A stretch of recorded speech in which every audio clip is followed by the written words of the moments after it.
श्रोता कम छै हम चाहब जे नीक सँ नीक गीत सुनाबी और सबसे पहले एक मिथिला वर्णन सुनाबी जे 2-4 दिन में हमरा आवाज में रिलीज है गीत के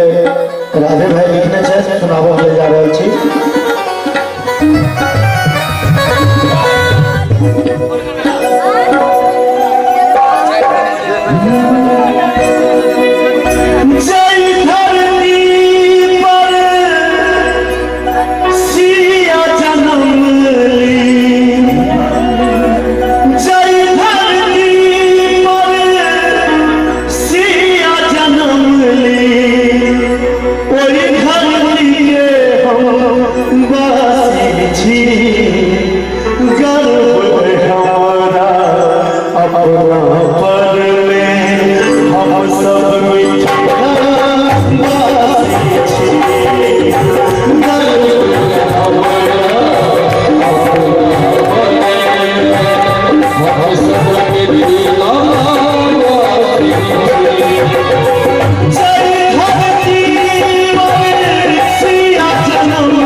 चाची हूँ सब बता दियो हमारे लिए तो ताली बजे लिए कम से कम गीत में जरूर ताली बजा दियो दोनों हाथ उठाकर सब आदमी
मिथिला वर्मन जते भी बने छै एमे रात जाके वह बात रहे छै जे मिथिला के वर्मन छै वह दर्शायल छै